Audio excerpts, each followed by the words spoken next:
is driven by social media, they will take that relationship apart because they want exactly what it is that they're watching on TV. And Roger says, I'm sorry to talk about our Basoga friends. I know, I know, I know, I know. And then I talked about third parties being, even a child can become a third party. Say, like you get married to me and I have my child.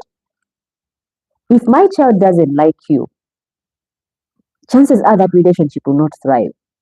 I will always put my child ahead of any relationship that I'll get in. My child, if they are not happy, if she is not happy, he is not happy with the man I'm going out with, then I'm done with you. There are people who have lived their relationships out like that. And if the children, they are that, they are deal breaker. They don't like you. Next, the mother is like, what do you think of this one? Oh no, mommy, we don't like, or I don't like him. He doesn't suit you. The next thing that happens is holes are poked in that relationship, and chances are it will not stand. Why? Because my child didn't like you, and so already our relationship is like letting water into a boat and allowing it to sink, like Lillian said. And Lillian says, and that's how they make money, by being on TV. So it's outrageous that people want to copy their lifestyle. It is outrageous, but people do want. And Rogers will maybe tell us if he's ever lived with an extravagant girl, one who lives on TV, on social media. I know of someone, oh my goodness, this lady loved social media. I mean, they would live in a house, or she would live in a house that was 250,000, but want to have things that are worth, you know, like, have a phone that is worth 5 million. How can you live in a house that is cheap and carry a phone that is way many times more expensive than the house you live in? So some people do really prioritize different things, and they choose to put ahead of their lives certain things because of what they are watching or following. Like social media is one of those that messes up good relationships and causes them to be crowded. The party from social media is not tangible or visible, but they exist, and guess what? They can dictate how the relationship flows. I know of those who want, they order from certain places, their things, because she gets to hear people order from Asda, or, you know, um, they hear the names and they think these are very expensive places simply because of what they are watching. And that can bring a relationship down, especially if the man cannot afford that kind of lifestyle that you're watching. And we talked about a child. Yeah, children can also become third parties in a relationship and cause the relationship to be crowded. Roger, since you've been around, you can give us your experience on whether you've dated a woman who has a child and how that went for you. I know there are men who are watching. If you're watching in, it's a live chat, guys. Go ahead and drop in the comments. When love gets crowded is the topic, and the impact of third parties in a relationship. You can go ahead, drop your comment, we'll read it. Let's be honest, sometimes the third party is just a symptom of a bigger problem. That is also something that we need to consider. There is a big problem at hand, and that is why third parties come in. So we are going to look at reasons why third parties come in. Because, like I said, they could be as a symptom of a bigger problem. First of all, what are some of the signs that there is a third party in a relationship? When a partner starts getting distant, before probably he would talk about issues, now not anymore, and you're wondering how are all these issues being resolved? That way you can also know that there could be a third party, someone he goes, say like before he was intimate and is not anymore, or before he could talk to you about things and now not anymore. You just know there's a third party. Or hiding the phone. There's that tendency in relationships where partners hide their phones from each other. You hide your phone. Yeah, there's this gentleman who went to the bathroom and the phone rang and the wife picked it up. The man literally ran out of the bathroom naked with soap all over his hair, with a towel tied around him because the phone had rung and the wife had picked. The man got out of the bathroom and ran just so he could get back the phone. So you can imagine, probably there was someone in there already crowding their relationship, and he was afraid that the wife could find out. So another sign that there's a third party is probably hiding of that phone and acting suspicious. If a person is always acting suspicious, you get to wonder why. Probably there's someone who has fed them with wrong information and they are now acting out of what they've had, and they are suspicious on just about anything. You're going out, maybe to the shop, you're going to work, who did you talk to, where did you go, why didn't you pick up? Probably there's someone else feeding them with all this wrong information. That is why they're acting a certain way. Another sign that there could be a third party is when there is a lot of secrecy. This is the ideal relationship. We are open. We are like an open book to each other. You tell me, I tell you. You share with me, I share with you.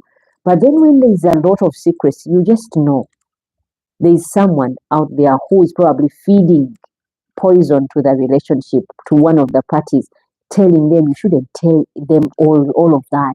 You shouldn't share all of that. Keep something to yourself. Those kind of people are also part of those that would ruin a relationship. And so it's a clear sign there's a third party. In case you're wondering, how do I know there's a third party in my relationship? Also, loss of intimacy. I know there's a lot that could cause the loss of intimacy, like sickness or health problems or lack of money, but also a third party can cause the loss of intimacy. When I come to you and start telling you things about your wife, you start holding back and checking them out, wondering, did what I hear, is it true that my wife is doing this or the other, or my husband is doing this or the other? Then you start resenting them simply because you've had enough and you don't feel like they're worth giving them anything anymore or pouring into anymore. So that could be another telltale sign that there's a third party in your relationship. Emotional disconnection. The reason why we get into relationships is because we are emotionally connected. We have to be at some level for genuine relationships. We have to be at some level emotionally connected.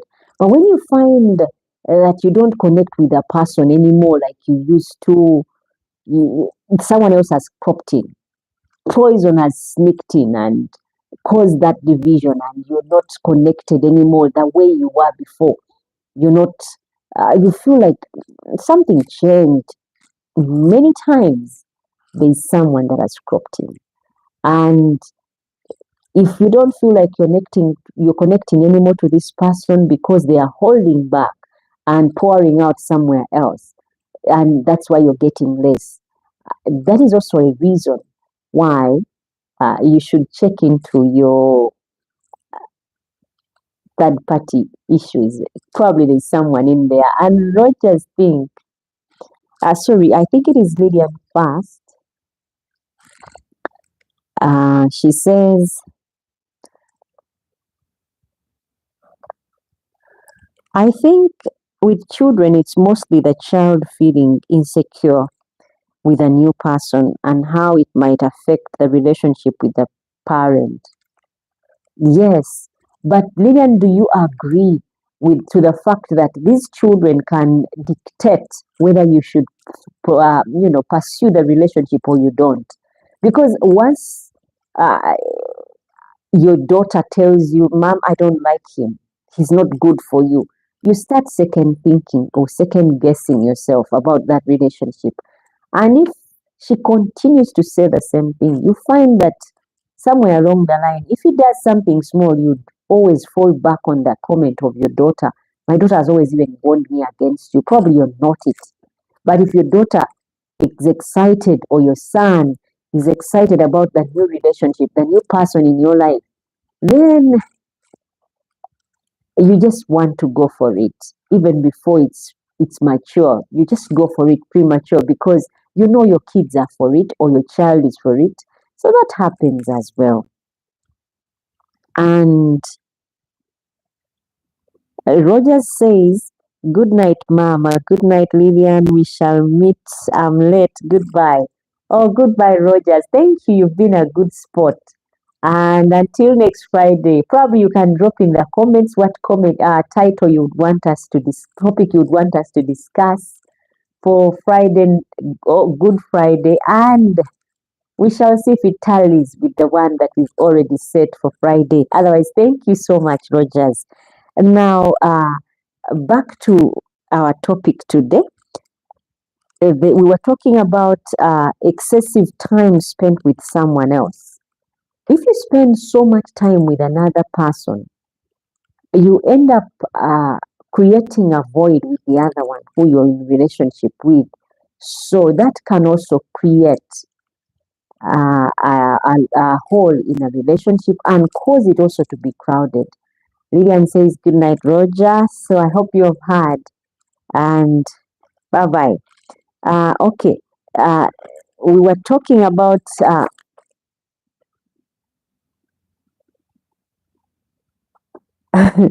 Rogers is suggesting a topic for next Good Friday.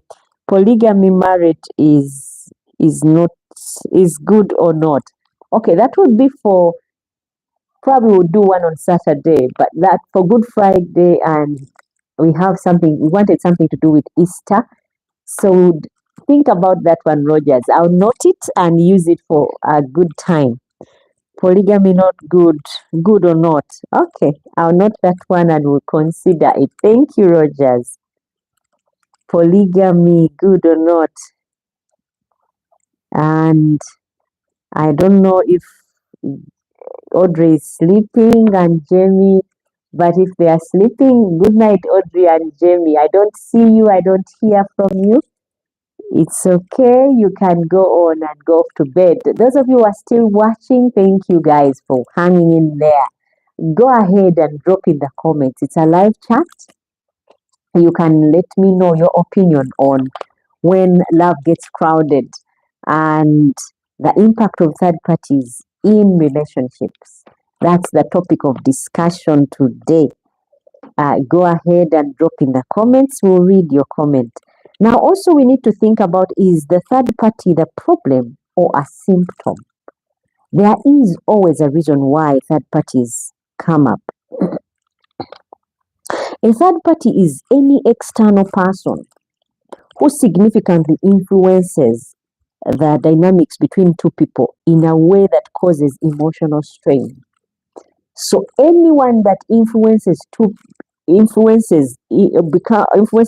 dynamics between two people in a way that causes emotional strain is a third party.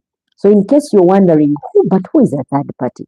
It's anyone who causes or influences the dynamics between two people in a way that causes emotional strain.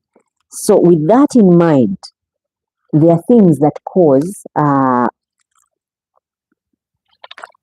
third parties to come into relationships. Yeah. A third party doesn't always mean cheating.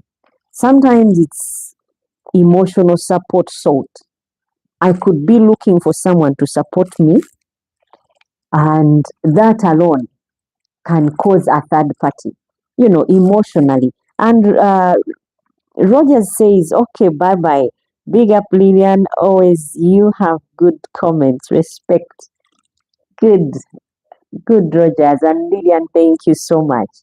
Rogers, thank you for showing up on always. I hope we can see you if we choose to do Saturday. I hope you'd be available. Otherwise, a third party does not always mean cheating. Sometimes it's emotional neglect or emotional support sought elsewhere, or attention given when it shouldn't be given.